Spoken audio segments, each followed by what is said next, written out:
able to purchase via your site? So it's for a mastermind that I run for Mhm. authors who are basically looking for tips, mainly about writing, but also in, just in general in publishing and writing. So yeah, that's Cool. what it's based. All right. So you are a literary agent. Can you just tell me a little bit about what you do? Sure. I am a literary agent. My name is Joanna MacKenzie. I work with Brown and Miller Literary Associates here in Chicago. We are an editorially focused boutique agency. So we've been in the business for about, my gosh, almost 40 years now. And we represent authors' works to publishers. So that's our primary Okay. goal. Is we take your manuscripts and we are the gatekeepers to mainstream traditional publishers in New York and some online publishers and electronic digital original publishers as well. We are also very editorially focused, so we see our clients Mhm. through the spectrum of getting their projects ready to submit, and then we act as their advocate in the marketplace. So once a project is placed, we're the people that chase money, follow up on marketing plans, make sure that the publishers are keeping the promises that they made to the authors. In a So you nutshell. said that you're in a nutshell. Perfect. Yeah. So you said you're boutique. I can't speak today.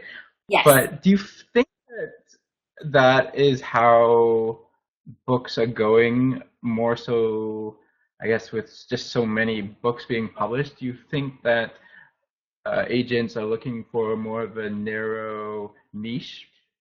I think so. There still exists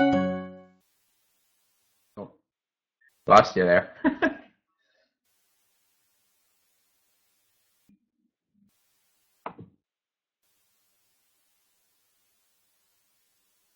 gigantic agencies for sure. In New York, there are ICM, there's Trident Media, but they kind of run the spectrum. They do books and film and TV and just your general, almost all career management things. Everything. Yeah. I think more and more with the advent of obviously the internet and our ability not to have to correspond by fax machine and mail, that agents can exist anywhere outside of New York. I mean, we are a Yeah. prime example. We've been in Chicago for 40 years and we sell primarily to New York houses and we're very successful at it.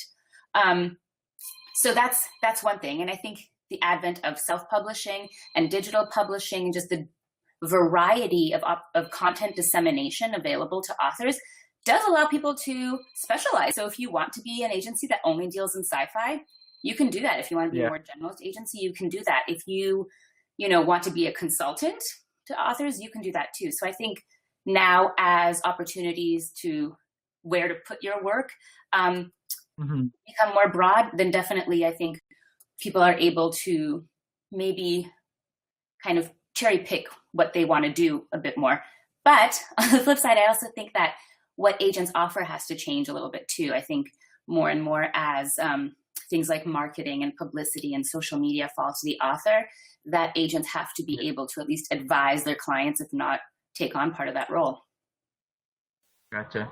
So I think you answered my next question a little bit, but so I guess, I mean, how has the agent's role changed, I guess in Right. the world of indie publishing? Yeah.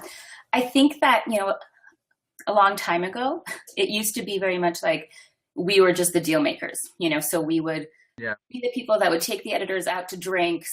You're like, look, you want this project. You're the best editor for it. Come on, give me $1 million. Yeah. And then they'd say, fine. And you'd say, okay. And then once that was done, we wouldn't necessarily step away, but we maybe weren't as involved. So I think it was, the Yeah. editor and the author developed their relationship. They focused on editorial. They could pick up the phone and call each other. And we were sort of like, okay, good, move on to the next project. Yeah. Yeah. Now I think we have always said at Brown and Miller that we're in kind of the career management business. And I don't think that's been any more obvious than it has in recent years. We now talk to our clients much more about where do you want to be in a couple of years, in 5 years, in 10 years? what kind of books do you want to be writing? What kind of brand do you want to have? And we are very strategic and very involved with that. More and more so, I think editors are maybe more fleeting in an author's life. This person who acquires your book at Random House might not be the person who sees it through production. They might, switch jobs. So we're usually the people actually who are most constant in someone's trajectory. We take it on from a query, we edit it, we see it through, and we're kind of the first person that you call with any issues too. Gotcha. So how do you go about doing that? What do you mean? Well, like how do you advise clients, especially in, I guess, now that the world of publishing is changing so quickly, what sort of advice would you give to your clients to make them, or to allow them to meet their goals, let's say? Sure. I think that, a market savviness is really important. I always love working with people who read a lot, not only, books, but also about industry. And there's a fine line there. Don't get me wrong. I think, if you start reading too many things about the demise of publishing and Amazon and stuff, you could maybe get paralyzed. So that's not what I mean. But I think knowing that Amazon exists, that self-publishing exists, that, there is a huge trend in, romance right now that's predominantly electronic book focused. I mean, people need to know that, and they need to know how traditional publishing is reacting to that, how, advances have changed, what authors are expected to do. So that's part of it. And I think that's also my responsibility. I am the person who, keeps up the contacts on the editorial side, on the marketing side, on the PR side, so that way I know how to advise my clients. Certain things are expected of them. Everyone's expected to be on social media these days, even if you don't want to be, even if you have no idea what Facebook is. It's one of those things where you're like, well, once you get the book contract, these are the next steps. You've got to do these things. Gotcha. So I think we just try to see, who our client is, who their audience is, how we can help them reach their intended audience, and making sure that we partner with their publisher, hold their publisher accountable as much as possible, and, try and fill in the blanks with our authors in the most beneficial way. That isn't always the same for every two authors. Yeah, fair enough. So what do you specifically look for when, apart from, a good book, but what do you look for in an author? That's one of those funny questions to answer, right? I mean, fundamentally, I look for someone who has more than one book in them, who is looking to grow as a writer, and who has a confident voice and is knowledgeable enough about the industry that they can tell me where they want to go and what they want to do. I'm basically looking for career novelists who want a partner in their career, so that we can work together to kind of fulfill their goals. I really enjoy working with people who love and understand the need for the editorial process. I think that's one of my strong suits as an agent. I love the developmental editing part. I love making manuscripts stronger. So I enjoy working with people who aren't going to push back at every suggestion. I also enjoy people who know that once the book is out, it's a product to a certain extent. Now it's going to be marketed like anything else, like a toaster, like a car. And as much as it is a very personal, emotional endeavor, much more than making a toaster. I mean, writing a book is a very emotional, personal thing. The industry as a whole is going to view it now as a product. The marketing team is going to talk about it as a product. And we have to make sure that we are partnering with people who can kind of let go of their emotion a little bit and get behind promoting that product. Gotcha. Do you look for any social media following or any existing fan base when? No, not initially. I mean, it's always nice, sure. But truth be told, I think some of my most successful clients had zero social media, even know-how when they started and when their book contract was signed. And it is something that's just developed over the course of having a book out there, networking organically with people at conferences, at signings, and just making themselves available and kind of almost showing the process of figuring out how to do it online makes them seem approachable and honest, and readers respond to that. I don't know that I believe that a huge Twitter following, unless you have a nonfiction offering, equals book sales. Everyone's having a book birthday, everyone's having a Twitter party, and I don't know that people are necessarily clicking through to the buy button on Indie Next or Amazon. I think they're just enjoying getting to know you as an author. So it's nice, but is it necessary? No, I think you have enough time between, a contract and the book's publication that you can develop that and work on that. So what sort of online promotions would you recommend authors take? Ads are huge. I think that repeat viewer, a repeat kind of, my gosh, why am I blanking on the word? Exposure to something still translates to people being like, oh yeah, I remember that, I'm going to buy that. So seeing it on Facebook, not once though, a bunch of times, seeing it on Goodreads, again, not once, but a bunch of times, leads to people being able to say, oh, right, next time I'm on Amazon, I'm going to add that to my cart. Or, the third or fourth time that they see that ad, they're going to click through because they have that extra 30 seconds at work. I think that has been huge. People love giveaways. People love, those contests. But again, I think it's because people like winning things. I don't know that people who enter the contest and don't win a copy of your book are going to buy it. I feel like ads are still the thing that really works. It used to be much more about, Twitter parties, blog tours, but now so many of those things come with free copies or advanced copies that I don't know is translating to sales. Gotcha. Oh, there she is again. You've had success with, I think Facebook ads, especially for books, can be tricky. Yes. Especially if you know what you're doing. So you've had success in that regard? And we have, when publishers have paid for them and made them kind of a priority. So, if they do if they make placing ads a priority, let's say on Goodreads or Facebook, and again, that it isn't like a one, we're running a banner for a day, we put one ad up, but that there's actually, a strategy there. We've kind of pinpointed that these are the people, this is where the banner is going to run, this is, next to which. So I feel like if you have someone who has a strategy there and is willing to spend the money, that's huge. Other promos are co-op. Co-op is huge. So all the buy-ins that publishers can do, be it in Barnes and Noble, the only chain left, or on Amazon, that translates a lot. The if you bought this, then you should buy this, pay to play on Amazon, or just, placement on Amazon, so that every time you search a book, this comes up as number 2. That's huge. Standing with Barnes and Noble, if you can kind of get a promo there, or, a book of the month pick or something, that's still that kind of exposure on someone's website where it's popping up immediately on the homepage all the time. Huge. Gotcha. Yeah.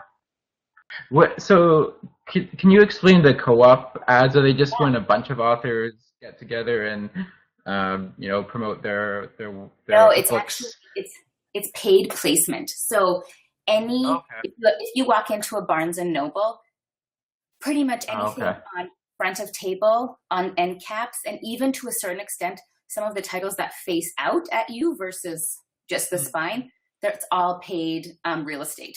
So a publisher can buy in front of table placement in a Barnes and Noble, for X amount of money for X amount of time. The idea being that, that's a book that's somehow going to be featured more prominently because it's the front of the store, right when you see it. Same thing on Amazon. I think Amazon is more cagey about it, and no one's going to admit it. They're going to say it's all driven by algorithms and what people are buying, but we all kind of know that, if you are friends with Amazon, that you can get a consideration for your title that, other people might not be able to. And I don't know that is available to people who, not to just individual authors. I think that's one of those things where publishers have that open. Yeah. So if you don't have a big publisher behind you, is there some sort of paid advertisement that you think really works and really drives sales? I think if you don't have a big publisher behind you, the best thing you can do is network. And again, one of the things that is very important is identifying who your tribe is at that point. So what are you writing? What's your genre? Who is your audience there for? And how do you reach them? For example, the romance community is huge online. There are so many blogs that are just devoted to romance novels. Yeah. So if you are a romance novelist, it's very good to know, you know, these are the organizations, these are the top dog kind of blogs. These are other romance novelists. People love to gather. They love to create communities. There are whole conferences devoted just to, you know, romance writers getting together. So I think that's huge because other authors have huge social media followings. They might be more established. You get to know them. You know, they mention you on their blog and it kind of spirals. So I think that networking is top. And that's a mostly kind of cost-effective method to grow your audience and kind of, again, develop that following, develop that tribe. I think next to consider would be kind of blog tours and blog ads. So if you have the ability to identify who these big blogs are that are reaching, you know, the biggest segment of your target audience, that might be a really good place to spend your money. And then I think my third would be, you know, contemplate hiring a PR, you know, agency or agent or, you know, PR marketing firm. There are lots that are book specific. There are lots of, you know, freelance PR, you know, people out there who are book focused, and some of their campaigns are pricey, but you could find some, you know, who are much more affordable or who maybe just target something specific. You know, I can work for 2 weeks in this kind of a thing. That might be the best kind of spending, you know, way to use your cash if you have limited funds or if you're willing to kind of go all out a little bit. Cool. Can you tell us a bit about some of the best ways to query an agent? Sure. And maybe some good ways.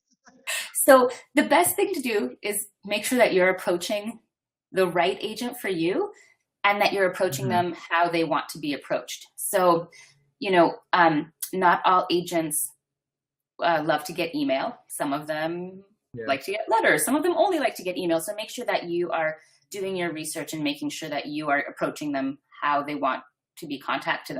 And then also make sure that you are contacting an agent that represents what you're writing. You know, there are certain things we don't do. So it's almost definitely a waste of everyone's time if you're querying me with a horror story or with a children's picture book. I don't do that. For me, it's all about short, simple, effective. I always say that when you're writing a pitch about your project, what you want to do is sort of write the back jacket copy to your book. So I think the same thing that's going to make me pick up a book to read is the same thing that's going to make me say yes to a query. So I would prefer less is more, evocative is more. Yeah. Cool. What else can I ask you? Is there any marketing efforts or online, I guess, social media things that you have seen that like basically consistently not work? So anything that sort of, I feel like it's evolving all the time. Not even 2-3 years ago, the blog tour was like the big thing. So you know, you got a new book published, especially in the, like I was saying, you know, in a genre focused or young adult is huge in that. There's lots of, you know, teens and young adults who are blogging. So it used to be kind of like the big thing would be to just go online, do a blog tour, do giveaways, do contests. And that would be kind of how you start building your early readership. Now we're hearing more and more that doesn't necessarily translate to book sales, that a lot of, you know, advanced reader copies, ARCs, are given out.